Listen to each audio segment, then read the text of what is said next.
আমি যে রব, আমি যে আল্লাহ, আমি তোমাদেরকে কেন সৃষ্টি করেছি তোমরা জানো না? অন্য আয়াতে আল্লাহ পাক বলেছেন, ওমা খালাকতুল জিন্না ওয়াল ইনসা ইল্লা লিয়াবুদুন, আমি মানুষ এবং জিনকে এই জন্য সৃষ্টি করেছি যাতে করে সে আমার চিনতে পারে, সে আমার ইবাদত করতে পারে। বলা বাহুল্য এটাই অন্য আয়াতে সূরা মুলকের মধ্যে আল্লাহ সুবহানাহু ওয়া তাআলা বলছেন, আল্লাযী খালাকাল মাউত ওয়াল হায়াত, আমি আল্লাহ হায়াত ও মওতকে এই জন্য সৃষ্টি করেছি রে বান্দা, লিয়াবলুয়াকুম আইয়ুকুম আহসানু আমালা, তোমার মধ্যে হতে কে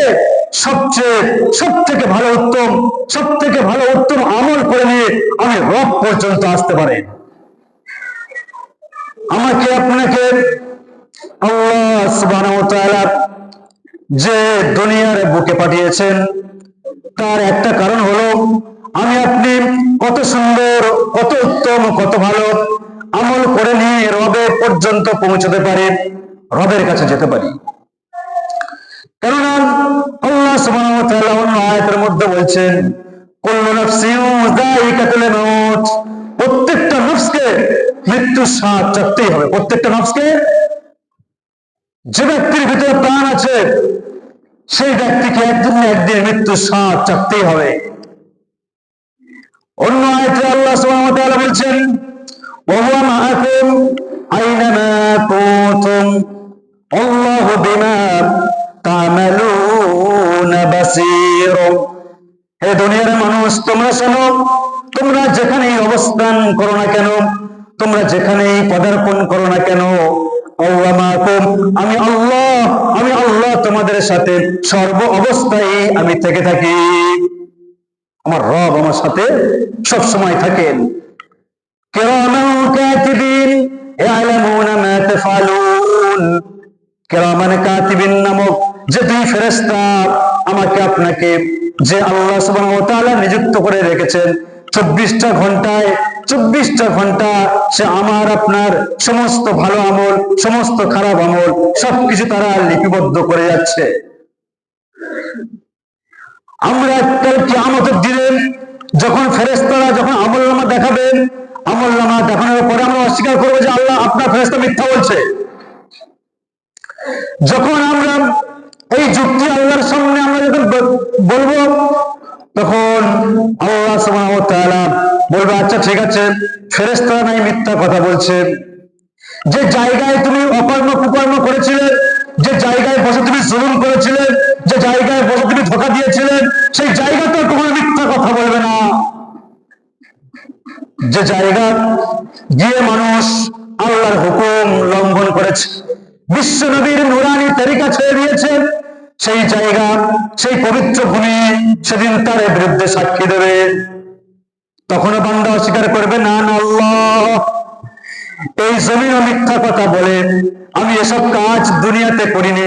তোমার ফেরেশতারা মিথ্যা বলে, তোমার জমিনও মিথ্যা বলে, আল্লাহ আমরা এই সমস্ত কাজ দুনিয়ার বুকে করিনি। এরপর আল্লাহ বলবেন, বান্দারে এবার তো আর সুযোগ দেওয়া যাবে না। তুমি যে হাত দিয়ে চুরি করেছিলে, তুমি যে মুখ দিয়ে গালমন্দ করেছিলে, যে পা দিয়ে তুমি কুকর্ম করতে গিয়েছিলে, এখন তোমার অঙ্গ প্রত্যঙ্গ, যে অঙ্গ প্রত্যঙ্গকে তুমি সুস্থ রাখার জন্য কত ওষুধ না খেয়েছো, কত তুমি অয়েন্টমেন্ট না লাগিয়েছো, কত তুমি মেকআপ না লাগিয়েছো, তোমার যাতে তোমার ত্বক, তোমার হাত, তোমার পা, তোমার চোখ, তোমার কান, তোমার পঞ্চ ইন্দ্রিয় সবকিছু তো তুমি খুব যত্ন করতে। যখন আল্লাহ সুবহানাহু ওয়া তাআলা এই হাত পা সমস্ত অঙ্গ প্রত্যঙ্গের যখন জবান করে দেবে, তখন মানুষের অস্বীকার করার কোনো সুযোগ মানুষের থাকবে না। পা বলবে এই আমাকে দিয়ে হেঁটে গিয়েছিল, হাত বলবে আমাকে দিয়ে এই কাজ করেছিল, চোখ বলবে আমাকে দিয়ে দেখেছিল, কান বলবে আমাকে দিয়ে শুনেছিল, গাল বলবে আমাকে দিয়ে খেয়েছিল। সমস্ত অঙ্গ প্রত্যঙ্গ যখন তার বিরুদ্ধে সাক্ষ্য হয়ে দাঁড়াবে, তখন সে বান্দার অস্বীকার করার মতো কোন রাস্তায় বান্দা খুঁজে পাবে না। যখন আল্লাহ সুবহানাহু ওয়া তাআলা এই সমস্ত আয়াতের মধ্যে ঘোষণা করে দিলেন, বান্দা তোমরা যেখানেই পদার্পণ করো না কেন, ওয়ালাউ কুনতুম ফি বুরুজিম মুশাইয়াদা, তোমরা যদি লোহার সীসা গলিত প্রাচীর তোমরা যদি নির্মাণ করে থাকো, তোমরা যদি তার ভিতরে অবস্থান করে থাকো, আমার মউত তোমাদের পর্যন্ত গিয়ে প্রবেশ করবে, আমার মউত তোমাদের কাছে গিয়ে প্রবেশ করবে।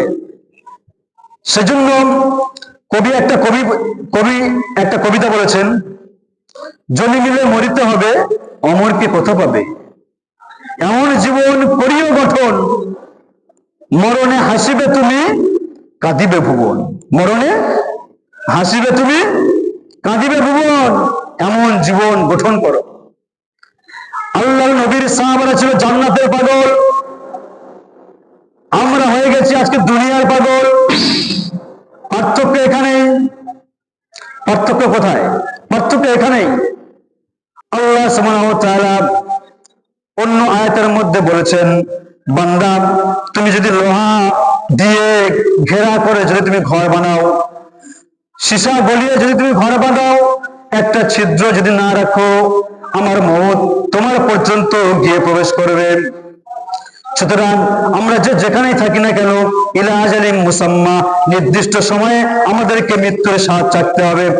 সেই জন্য করে বুদ্ধিমান ওই ব্যক্তি যে ব্যক্তি মৃত্যুর আগে নিজের কবরের সামান তৈরি করে নেয়। একবার চিন্তা করে দেখেন, আমি আপনি মারা গেছি, দুনিয়াতে আর নাই।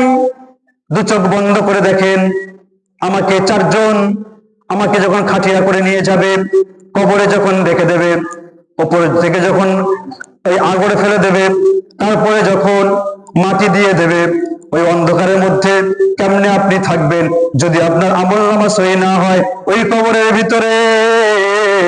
কবরের ভিতরে তিনটে প্রশ্ন করা হবে, মান রব্বুকা, হে আমার বান্দা তুমি তোমার রবের পরিচয় দাও। মান দীনুকা, হে আমার বান্দা তুমি তোমার দিনের পরিচয় দাও। মান নবিয়ুকা, হে আমার বান্দা তুমি তোমার নবীর পরিচয় দাও। যে সৎ কর্মশীল ব্যক্তি হবে, সে এক বাক্যে বলে দেবে যে দুনিয়ার বুকে আল্লাহর হুকুম মেনে চলেছিল, যে দুনিয়ার বুকে নবীর সুন্নাত মোতাবেক জীবন যাপন করেছিল, সে এক বাক্যে বলে দেবে রব্বি আল্লাহ, আমার রব হচ্ছেন আল্লাহ। দ্বীনি, আমার দ্বীন হচ্ছে আল ইসলাম, আমার দ্বীন হচ্ছে ইসলাম। আমার নবী জনাবে মুহাম্মদ রাসূলুল্লাহ সাল্লাল্লাহু আলাইহি ওয়াসাল্লাম, তারপরে তাকে একটি ছবি দেখানো হবে। মান হাদার রাজুল, দেখো নাকি বান্দা তুমি এই ব্যক্তিটাকে চেনো নাকি? সঙ্গে সঙ্গে নেককার বান্দা, সালেহিন বান্দা, মুত্তাকিন বান্দা, খোদাভীরু বান্দা সঙ্গে সঙ্গে ছবি দেখে বলে দেবে, অথচ সে জীবনে আল্লাহর নবীকে দেখেনি। সে সৎ কর্মশীল ব্যক্তি আল্লাহর নবীর ছবি দেখে, আল্লাহর নবীর তাসবির দেখে সঙ্গে সঙ্গে বলে দেবে, হায় রে আফসোস, এই ব্যক্তিটার জন্য আমি আমার জীবন যৌবন সবকিছু উৎসর্গ করে দিয়ে আল্লাহর ঘরের দিকে সর্বত্র আমি দৌড়ে দৌড়ে যাইতাম। এই ব্যক্তির জন্য, এই ব্যক্তির কথা শুনে আমি আমার জীবনকে উজ্জ্বলময় করেছি। এই ব্যক্তির কথা শুনে আমি নামাজি হয়েছি। এই ব্যক্তি আমার চির পথপ্রদর্শক। আর তুমি বলছো এই ব্যক্তিটাকে চেনো নাকি? এই ব্যক্তি হচ্ছে সেই ব্যক্তি যে ব্যক্তির জন্য আমি দিন রাত এক করে দিয়ে আল্লাহর হুকুম আর নবীর তরিকা থেকে এক চুল পরিমাণও ছিটকে যায় নাই। যখন সৎ কর্মশীল ব্যক্তি এই তিনটে প্রশ্নের উত্তর দিয়ে দেবে, যখন সৎ কর্মশীল ব্যক্তি যখন এই তিনটে প্রশ্নের উত্তর দিয়ে দেবে, তখন আল্লাহর পক্ষ থেকে তাকে বলা হবে, ইফসাহু লাহু কবরু সাবউনা যিরাআন, হে ফেরেশতারা শোনো, আমার এই সৎ কর্মশীল ব্যক্তির জন্য কবরটাকে 70 হাত প্রশস্ত করে দেওয়া হোক। বলে সুবহানাল্লাহ।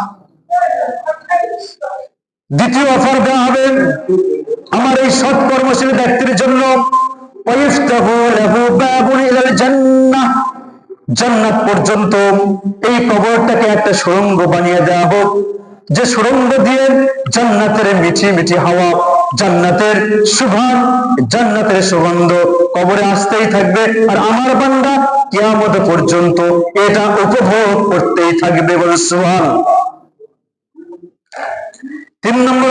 তাদেরকে দেওয়া হবে ওয়ায়ুলবাসু মিন লিবাসিল আহলিল জান্নাহ, আর ফেরেশতারা আমার এই বান্দার জন্য জান্নাত থেকে রেশমি পোশাক নিয়ে আসা হোক, জান্নাতি পোশাক নিয়ে আসা হোক। জান্নাতি পোশাক নিয়ে আসার পরে আমার ফেরেশতারা তোমরা শোনো, জান্নাতে থেকে জান্নাতের পোশাক আনার পরে আমার এই ব্যক্তিটাকে জান্নাতের পোশাক পরিধান করিয়ে দেওয়া হোক। সুবহানাল্লাহ। সেজন্য জীবন আমি যদি গঠন করতে না পারি আল্লাহর হুকুম মোতাবেক, নবীর সুন্নাত মোতাবেক, সেখানে কিন্তু পাকড়াও হয়ে যাব। অপরদিকে যে বামপন্থী হবে সে যখন কবরে যাবে, মান রব্বুকা, হে বান্দা, তখন তার কবরে যে ফেরেশতা দুইজন আসবে, আজরাকান ওয়া আসওয়াদান, নীলাভ কালো রঙের নীল চোখ, তার দেখেই ভয় লেগে যাবে। বান্দা ভয়ে হা হুতাশ করবে, তার আশেপাশে কাউকে পাবে না, যখন সে আশেপাশে কাউকে পাবে না, তখন সে কি করবে? তখন সে ভয়ে ভীতম্বিত হয়ে সে তখন প্রশ্নের জবাব করতে পারবে না, বলবে রব্বুকা, তোমার রবকে? সে বলবে লা আদরি, আমার রবকে আমি জানি না। মান দীনুকা, তোমার দিন কি? দিন আমার কি ছিল আমি সেটাও বলতে পারবো না। মান নবিয়ুকা, তোমার নবীকে? আমার নবী কে ছিল আমিও সেটা বলতে পারবো না। যখন এই তিনটে কোশ্চেনের অ্যান্সার যখন সে করতে পারবে না, যখন সে ওই ছবিটাকে দেখে বলতে পারবে না, তখন তার কবরের মধ্যে আল্লাহর পক্ষ থেকে এলান করা হবে, হে আমার ফেরেশতারা তোমরা শোনো, হে আমার ফেরেশতারা তোমরা শোনো। এই কবর থেকে ইকুয়ালু লাহু আল আরদ, তখন জমিনকে বলা হবে, জমিন রে তুমি চাপ দেওয়া শুরু করো। জমিন চাপ দেওয়া শুরু করবে। চাপ দেওয়ার ফলে তার এক পাঁজরের হাড় অপর দিকে, অপর পাঁজরের হাড় আরেক দিকে চলে যাবে। বান্দার এই আযাব চলতেই থাকবে। কি কঠিন মুহূর্ত না হবে, বান্দার এই কষ্ট চলতেই থাকবে, বান্দার এই আযাব চলতেই থাকবে। কি কঠিন মুহূর্ত না হবে, সেদিন তার পাশে কাউকে পাবে না। তারপরে আল্লাহ রাব্বুল ইজ্জতুল জালাল ফেরেশতাদেরকে বলবেন, ফেরেশতারা একে এক কাজ করো, ফাইতারিকু মাতারিকাল হাদিদ, এর জন্য একটা লোহার হাতুড়ি নিয়ে আসা হোক, আর তাকে পেটানো শুরু করা হবে। পেটাতেই থাকবে। কতক্ষণ চলবে? আল্লাহ রাসূল পাক জবান দ্বারা ইরশাদ করেন, হাত্তা সাহ, কিয়ামত পর্যন্ত থাকবে। কিয়ামত পর্যন্ত, যতদিন না বিচার কার্য সমাধি না হবে বা শুরু না হবে, ততদিন পর্যন্ত এই আযাব তার চলতেই থাকবে।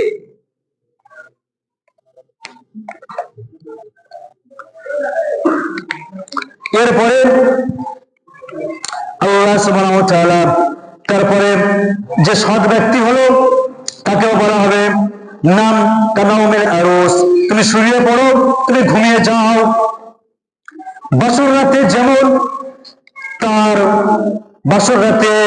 যুবক যেমন তার নববধূ স্ত্রীকে নিয়ে পুরো নিশ্চিন্তার ঘুম ঘুমায়, হে ডানপন্থীওয়ালা, হে মুমিন ব্যক্তি, আজ তুমি কবরে ঘুমিয়ে পড়ো, হাত্তা সাহ, কিয়ামতের দিন তোমাকে তোলা হবে। যখন সৎকর্মশীল ব্যক্তিকে কবর থেকে যখন তোলা হবে, তখন সে হাত ঝাড়তে বলতে থাকবে, আমি তো এই সবে মাত্র ঘুমালাম, আমাকে তোমরা এত তাড়াতাড়ি কেন ডাকলে? অথচ সে ঘুমিয়ে থাকবে বছরের পর বছর, অথচ সে ঘুমিয়ে থাকবে যুগের পর যুগ। যতদিন কিয়ামত সম্পাদন না হবে ততদিন পর্যন্ত ওই ব্যক্তি ঘুমিয়ে থাকবে। আর সে উঠে কি বলবে?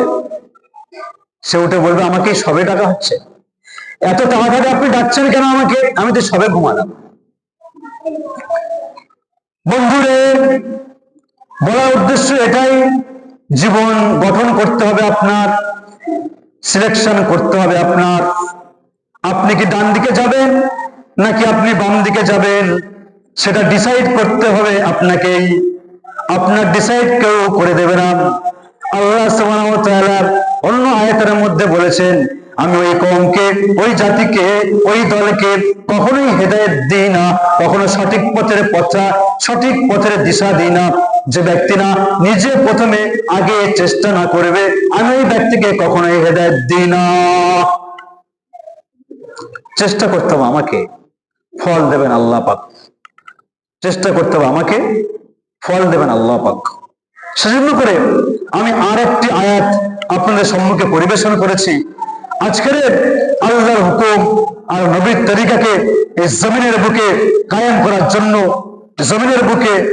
করার জন্য আমরা যে মেহনত আজ সারা বিশ্বব্যাপী চলছে, এর মধ্যে ফাটল, এর মধ্যে মতনৈক্য, এর মধ্যে বিভেদ, এর মধ্যে সমস্ত কিছু বৈষম্য আজ এত বেশি কেন?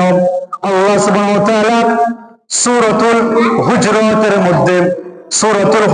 মধ্যে আল্লাহ সুবহানাহু ওয়া তাআলা বলে দিয়েছেন, ইন্নামাল মুমিনুনা ইখওয়া।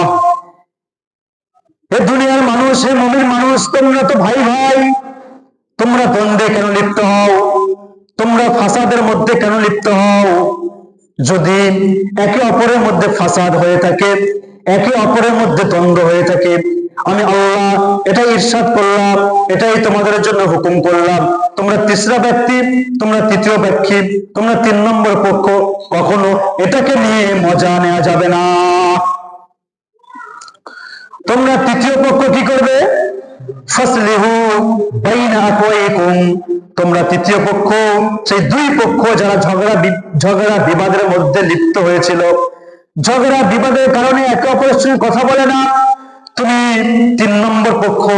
তোমার কাজ, আল্লাহ তোমার আমার প্রতি নির্দেশ দিয়েছেন, ফাসলিহু, তুমি সংশোধন করে দাও বাইনা আখওয়াইকুম, তোমার ওই 2 ভাইয়ের মধ্যে যে ভাই দ্বন্দ্ব করে একে অপরের সঙ্গে কথা বলে না, তুমি মাঝখানে 3 নম্বর পক্ষ হয়ে তোমার কাজ হচ্ছে ওই দ্বন্দ্বটাকে মিটিয়ে দিয়ে তুমি মীমাংসা করে দাও।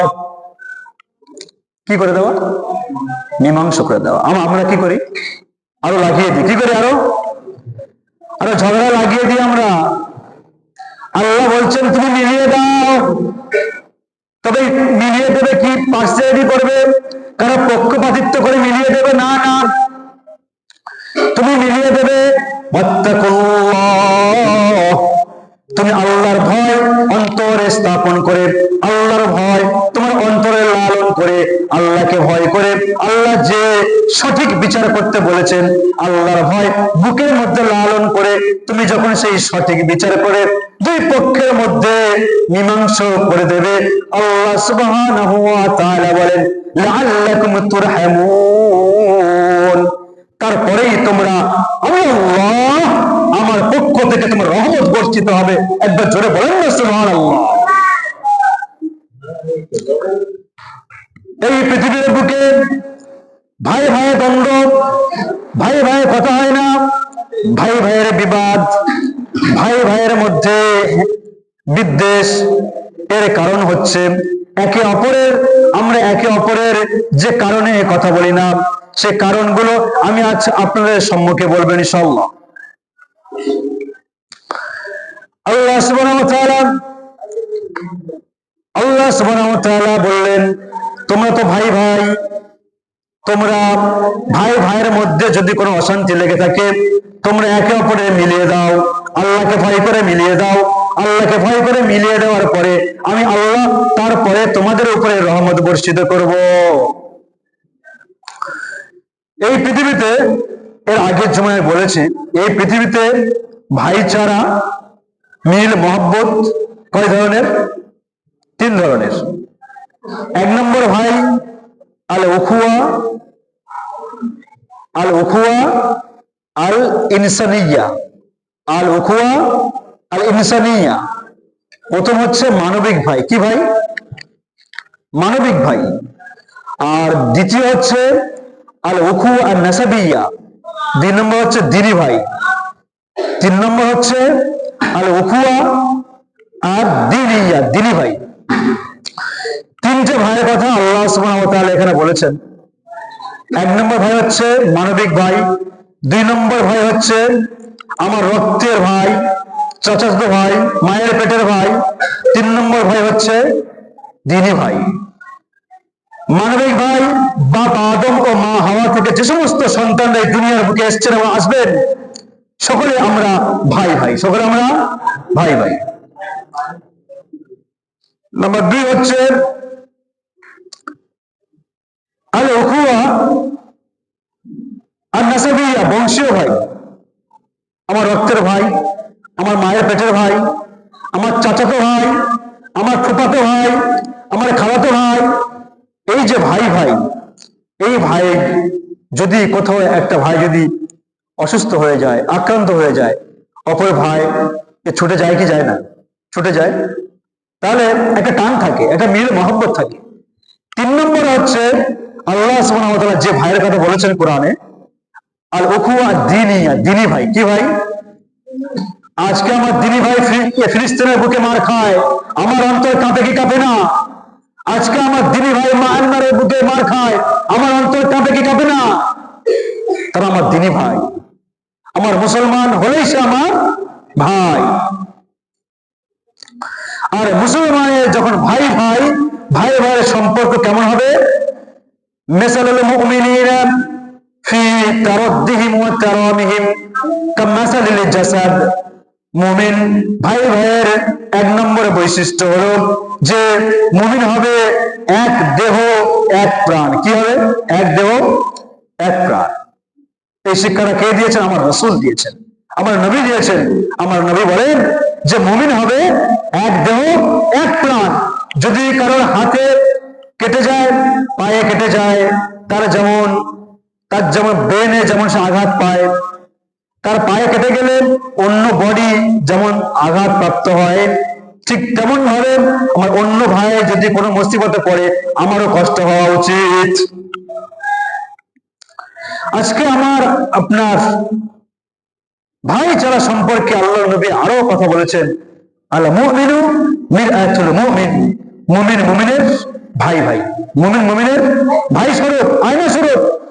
আয়নার সামনে যখন মানুষ দাঁড়ায়, আয়নার সামনে যখন মানুষ দাঁড়ায়, তখন আয়না সে মানুষকে বলে দেয় যে তার মুখে কি দাগ আছে, তার মুখে কি নোংরা লেগে আছে। তো আমরা মুমিন অপর মুমিন ভাইকে তার ভুল ত্রুটিকে ঠিক তেমন ভাবে আমাদের শুধরে দেওয়া আমাদের কর্তব্য এবং দায়িত্ব। জনগণ ঠিক কিনা?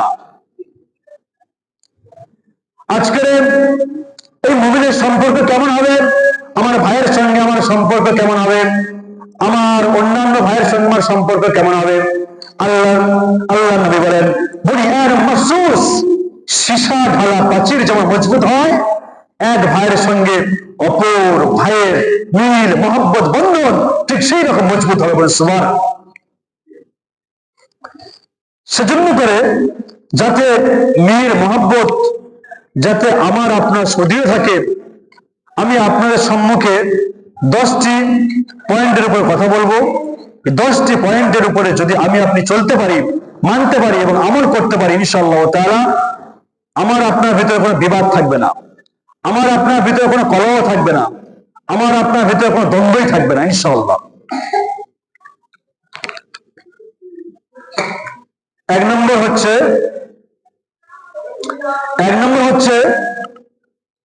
আমরা মনে মনে করি যে আমি বড়, আমার কি একটু টাকা পয়সা হলেই মনে মনে ভাবি যে আমি বড়, যার কারণে অপর ভাইকে আমরা সালাম দিতে ভুলে যাই। কি দিতে ভুলে যাই? সালাম। এক ব্যক্তি আল্লাহ সুবহানাহু ওয়া তাআলা বলেন, ফাইদা দাখালতুম বুয়ুতান ফাসাল্লামা আলাইহিম। হে দুনিয়ার মানুষ, তোমরা শোনো, যখন তোমরা ঘরে প্রবেশ করবে তখন সালাম দিয়ে প্রবেশ করবে। কি দিয়ে প্রবেশ করবে? যখন তোমরা বাড়ির মধ্যে সালাম দিয়ে প্রবেশ করবে, শয়তান তখন ওই ঘরের মধ্যে আর প্রবেশ করতে পারে না। ঘরে সালাম দিয়ে ঢোকা যাবে? করবে ইনশাআল্লাহ, করবে ইনশাআল্লাহ। আর যখন অপর ভাইয়ের সঙ্গে যখন দেখা হবে তখন সালাম করবে ইনশাআল্লাহ। যে ব্যক্তি আগে সালাম করে, প্রথম সালাম করা সুন্নাত, দ্বিতীয়বারে জবাব দেওয়া ওয়াজিব। জবাব দেওয়া ওয়াজিব। যে ব্যক্তি আগে সালাম করে, হিংসা, বিদ্বেষ, সমস্ত রকম বিভেদ ভুলে গিয়ে যে ব্যক্তি সর্বপ্রথমে আগে সালাম করে, আমার রাসূল বলেন, আমার হাবিব বলেন, নবী কুলের শিরোমণি আমাদের মুস্তাফা মুহাম্মদ মুস্তাফা সাল্লাল্লাহু আলাইহি ওয়াসাল্লাম বলেন, যে ব্যক্তি সর্বপ্রথমে আগে দ্বিধা বিবাদ ভুলে গিয়ে আগে সালাম পেশ করবে, আমার রাসূল বলেন, ওই ব্যক্তির দিল থেকে, ওই ব্যক্তির অন্তর থেকে অহংকার, তাকাব্বুর নামক চাদরটাকে আমার আল্লাহ পাক ধুয়ে মুছে ওই ব্যক্তিকে সাফ ও পরিষ্কার করে দেয়। বল সুবহানাল্লাহ। আগে সালাম করা যাবে? আগে সালাম করা যাবে? আগে সালাম করবো ইনশাআল্লাহ। যদি এই সালামের প্রচলনটা আমরা ভাই ভাইয়ের মধ্যে বেশি বেশি করতে পারি, আমার আপনার ভিতরে মিল ও মহাব্বত তৈরি করে দেবেন কে? আল্লাহ। 2 নম্বর পয়েন্ট হচ্ছে, যখন কারোর সঙ্গে কথা বলবেন, যখন কারোর সঙ্গে কথা বলবো, তখন মুচকি হেসে কথা বলবো। কি হেসে কথা বলবো? মুখটা গোমড়া করে থাকলে অনেক বাচ্চারা কাছে আসতে ভয় পায়। অনেক বাচ্চারা, যদি আমি মুখটা এরকম ভম করে থাকি, তো বাচ্চারা মানে কাছে আসতে ভয় পায় না? হ্যাঁ, তাই তো? হ্যাঁ। তো যখন কারোর সঙ্গে কথা বলবো, স্মাইল ফেস, একটু মুচকি হেসে যখন কথা বলবো, তার দেখতেও ভালো লাগে, সামনেওয়ালা শুনতেও ভালো লাগে, তাই কিনা? যে ব্যক্তি, আমার রাসূল সাল্লাল্লাহু আলাইহি ওয়াসাল্লাম বলেন, যে ব্যক্তি প্রথমে কোন ভাইয়ের সঙ্গে কথা বলল, কথা বলতে বলতে একটু মুচকি হেসে কথা বলল, আমার রাসূল বলেন, তাবাসসুমুকা ফি ওয়াজহি আখিকা সাদাকা। যে ব্যক্তি মুচকি হেসে হেসে অপর ব্যক্তির সঙ্গে কথা বলে, তার আমল নামায় আমার রব, আমার আল্লাহ তার আমল নামায় একটি সদকা করার নেকি লিখে দেন। বলে সুবহানাল্লাহ। ওটা কাছে এনে দাও। একটা সদকা করার নেকি লিখে দেন, সদকা করার নেকি লিখে দেন। তাহলে কারোর সঙ্গে মুচকি হেসে কথা বললেও সওয়াব। কি? কারোর সঙ্গে মুচকি হেসে কথা বললেও সওয়াব। সত্যি একজন বিখ্যাত আলেম, তিনি বলতে গিয়ে বলেছেন যে আমরা এমন ধর্ম পেয়েছি, যুবকরা এমন ধর্ম পেয়েছি, যে ধর্মে হাসলে সওয়াব, কাঁদলে গুনাহ মাফ। হাসলে সওয়াব, কাঁদলে গুনাহ মাফ। ঠিক কিনা? 3 নম্বর পয়েন্ট হচ্ছে এটাই, কোন ব্যক্তি যদি আমার সঙ্গে দেখা করতে আসে, একটু আগিয়ে যাব তাকে রিসিভ করার জন্য, তাকে ওয়েলকাম করার জন্য। আমার রাসূলের জানে দুশমন আবু জাহেলের ছেলে ইকরামা যখন আল্লাহ রাসূল সন 8 হিজরিতে মক্কা বিজয় করলেন, মক্কা বিজয় করার পরে আল্লাহর রাসূলের ভয়ে ইকরামা মক্কা যখন চলে যাচ্ছেন, তখন কেউ এক বুড়িমা ওই ইকরামাকে, ওই রকম শত্রুর ছেলেকে আল্লাহ রাসূলের সামনে নিয়ে আসলেন। আল্লাহ রাসূল সঙ্গে সঙ্গে শত্রুর ছেলেকে দেখতে পেয়ে বলে উঠলেন, মারহাবান ইয়া রাকিবাল মুহাজির। হে মুহাজির, ঘোড়সওয়ার, তুমি এসছো, আমি খুব খুশি হয়েছি, আলহামদুলিল্লাহ, খোশামদেদ খোশামদেদ।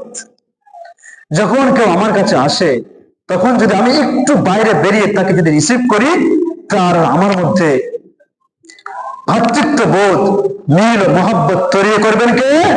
আল্লাহ। 4 নম্বর হচ্ছে, আমার অপর ভাইয়ের ভালো গুণের প্রশংসা করা। কি করা? যার মধ্যে যে ভালো গুণটা আছে, যার মধ্যে যে ভালো গুণটা আছে, সেটা আমরা প্রকাশ করতে চাই না, সেটা আমরা বলতে চাই না, যাতে আমি একটা এত বড় মানুষ আর আমি ওর নামে প্রশংসা করবো, তাহলে আমার সম্মানটা যায় করে, কি হয় যায় না? সেজন্য করে আল্লাহ রাসূলের মতো বিশ্ব বরেণ্য নেতা, সাইয়্যিদুল মুরসালিন, আশরাফুন নাস, সমস্ত মানবতার শ্রেষ্ঠ মানুষ, সমস্ত মানবতার শ্রেষ্ঠ মানুষ আল্লাহ নবী সাল্লাল্লাহু আলাইহি ওয়াসাল্লাম, তিনি যে খুতবা আমরা পড়ি মসজিদে, খুতবার ভিতরে তিনি প্রকাশ্যে সকলের সামনে ভালো গুণের তিনি প্রশংসা করেছেন। ভালো গুণের কি করেছেন? প্রশংসা করেছেন। আর উম্মতি বিউম্মতি আবু বকর, আমার উম্মতের মধ্যে সব থেকে নরম দিলের মানুষ হচ্ছেন আবু বকর সিদ্দিক রাদিয়াল্লাহু তাআলা। সুবহানাল্লাহ, আল্লাহর নবী প্রশংসা করছেন। ওয়া আশাদ্দুহুম ফি আমরিল্লাহি উমর, আমার সাহাবাদের মধ্যে সব থেকে কঠোর হৃদয়ের মানুষ হচ্ছেন সাইয়েদনা উমর। 3 নম্বর, ওয়া আসদাকাহুম হায়াআন উসমান, আমার সাহাবীদের মধ্যে সব থেকে লজ্জাশীল সাহাবা হচ্ছে হযরত উসমান। নম্বর 4, ওয়া আকযাহুম আলী, ফায়সালার দিক থেকে, ন্যায় পরায়ণতার দিক থেকে, সব থেকে আদল ইনসাফ কায়েম করার দিক থেকে আলী হচ্ছেন, আলীর মধ্যে এই প্রশংসা রয়েছে, আলীর মধ্যে এই গুণ রয়েছে। খুতবার মধ্যে আল্লাহর নবী প্রশংসা করেছেন চারজন সাহাবীকে, আরো বহু সাহাবীকে আল্লাহর নবী প্রশংসা করেছেন। তারপর একদিন বৃহস্পতিবার রাতে আবু মুসা আশআরী সাহাবী রাসূল, উনি নিজের বাড়িতে কোরআন তেলাওয়াত করছিলেন। আল্লাহ রাসূল সেই বাড়ির পাশ দিয়ে হেঁটে হেঁটে হেঁটে হেঁটে যাচ্ছিলেন। আল্লাহ রাসূল শুনলেন, আহারে আবু মুসা আশআরী কতই না সুন্দর গলায় কোরআন তেলাওয়াত করে। জুমার দিন প্রকাশ্যে সবার সামনে আল্লাহ রাসূল বললেন, ইয়া আবু আশার, তুমি শোনো, কালকের রাতের তোমার যে কোরআন তেলাওয়াতটা কতই না মধুর বা সুন্দর ছিল। সকলের সামনে আল্লাহ রাসূল প্রশংসা করেছেন। সকলের সামনে কি করেছেন? ইয়া রাসূলুল্লাহ, আপনি জানলেন কিভাবে? কালকে রাতে আমি তোমার বাড়ির পাশ দিয়ে যাচ্ছিলাম, তোমাকে আমি কোরআনুল কারীম থেকে সূরাতুল কাহফ তিলাওয়াত করা শুনছিলাম এবং সেটা কতই না মধুর ছিল। হে আবু মুসা আশআরী, তুমি শোনো, তোমার গলা এবং কণ্ঠের মধ্যে যে সুরের ঝংকার আমার রব তোমাকে দিয়েছেন, যে সুরের ঝংকার আমার আল্লাহ তোমাকে দিয়েছেন, ওই সুরের ঝংকার আমার আল্লাহ সুবহানাহু ওয়া তাআলা আমার পূর্বের নবী দাউদ আলাইহিস সালাতু ওয়াস সালামের মধ্যেও দিয়েছিলেন। বলে সুবহানাল্লাহ, প্রশংসা করতেন। আমরা আজ প্রশংসা করতেই চাই না, প্রশংসা করতেই চাই না। সেজন্য করে যার ভিতরে যে গুণটা আছে আমরা প্রশংসা করবো ইনশাআল্লাহ। যার ভিতরে যে গুণটা আছে প্রশংসা করব, সালাম দেবো, কেউ আসে তাকে অভ্যর্থনা করবো, হ্যাঁ, যার সঙ্গে কথা বলবো মুচকি হাসে কথা বলবো। এ করলে কি হবে? আমরা তার ভিতরে মিল, মহব্বত, ঐক্যের বন্ধন আল্লাহ সুবহানাহু ওয়া তাআলা অটুট করে দেবেন। বলে সুবহানাল্লাহ।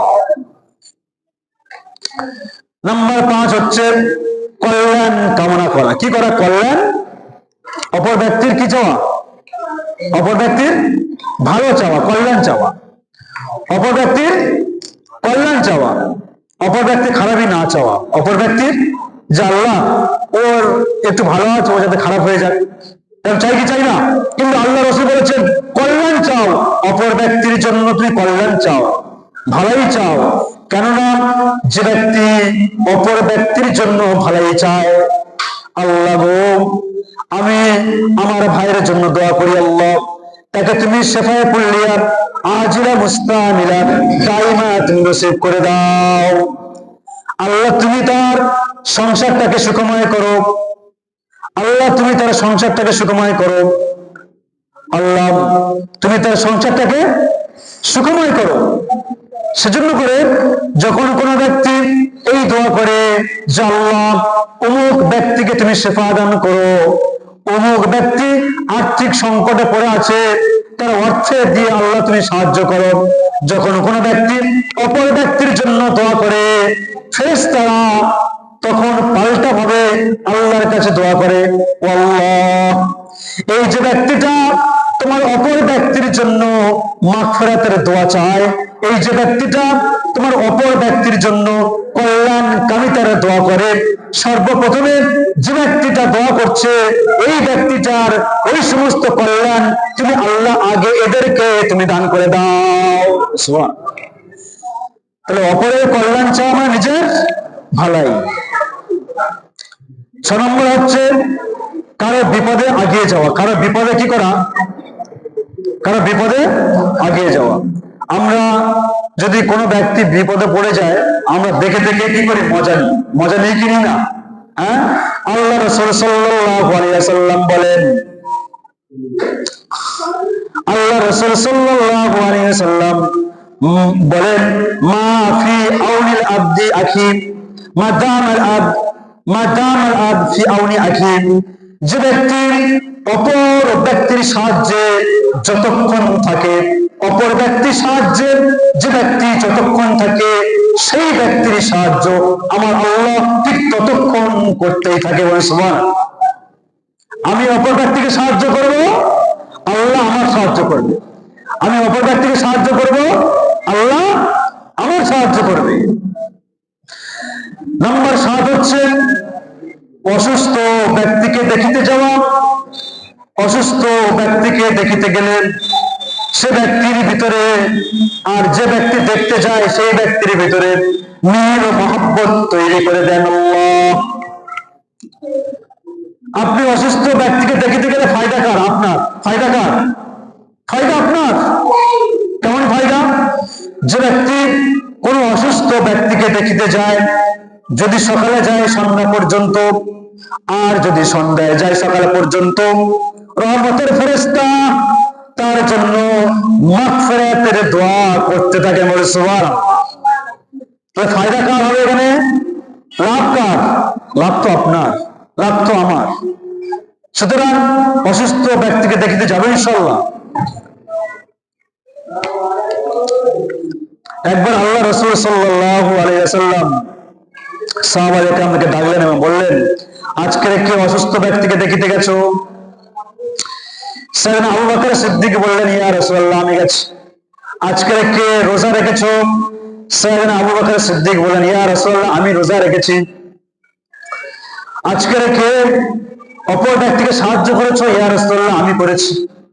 আল্লাহ রাসূল সঙ্গে সঙ্গে সকলের সামনে এই কথাই বললেন, মাজতামাআনা ফিমরিইন ইল্লা ফাদাখালাল জান্নাহ।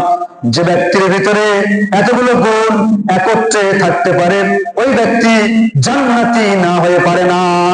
সুবহানাল্লাহ। আমার কথা সংক্ষেপ করে দেবেন ইনশাআল্লাহ। যে সমস্ত পয়েন্টের উপর কথা বলছি, এই সমস্ত পয়েন্টের উপরে যদি আমি আপনি আমল করতে পারি ইনশাআল্লাহ তাআলা, সমাজ হবে বৈষম্য মুক্ত সমাজ। আমার আপনার ভিতরে মহব্বত ভরপুর হয়ে যাবে, আমার আপনার ভিতরে কোনো দ্বন্দ্ব বিবাদ থাকবে না ইনশাআল্লাহ। একবার তারপরের পয়েন্ট হচ্ছে এটাই যে কিছু না কিছু হলেও আপনি মানুষকে হাদিয়া দেবেন। কি দেবেন? হাদিয়া দেবেন, উপহার দেবেন, উপঢৌকন দেবেন। কেননা উপঢৌকন দিলে আল্লাহ রাসূল সাল্লাল্লাহু আলাইহি ওয়াসাল্লাম বলেছেন, যে ব্যক্তি কোনো ব্যক্তিকে হাদিয়া দেয়, তাহাব্বু। যে ব্যক্তি কোনো ব্যক্তিকে হাদিয়া দেয়, সে হাদিয়া দেওয়ার বিনিময়ে হাদিয়া দেনেওয়ালা আর হাদিয়া লেনেওয়ালা উভয়ের মধ্যে আল্লাহ সুবহানাহু ওয়া তাআলা মিল ও মহব্বত তৈরি করে দেন। বলে সুবহানাল্লাহ। একটা কলম হলেও দেন, একটা আতর হলেও দেন, মহব্বত বাড়বে, ভাইচারা বাড়বে, ফিতনা দূর হবে, সমাজ সঠিক পথে কায়েম হবে, সমাজ সঠিক পথে কায়েম হবে ইনশাআল্লাহ। এরপরে মানুষকে খাওয়াবেন। মানুষকে কি করবে? খাওয়াবেন। অল্প হলেও যা জুটবে খাওয়াবেন। কারণ মেহমানদারি আল্লাহ রাসূল করতে বলেছেন। মেহমানদারি আল্লাহ রাসূল করতে বলেছেন। মানে আমানা বিল্লাহ ওয়া বিল ইয়াউমিল আখির। যে ব্যক্তি আল্লাহর প্রতি বিশ্বাস রাখে এবং কিয়ামতের দিবসের প্রতি বিশ্বাস রাখে, সে যেন ফালইউকরিম যায়ফাহু, সে যেন মেহমান নওয়াজি করে। কি করে? মেহমানদারি করে। আল্লাহ রাসূল যখন মক্কা থেকে হিজরত করে যখন মদিনায় গেলেন, যে হাদিসটি বর্ণনা করছেন আব্দুল্লাহ ইবনে সালাম, তখন তিনি ছিলেন ইহুদি, তখন তিনি ছিলেন গায়ের মুসলিম, তখন তিনি ইসলাম কবুল করেন নাই।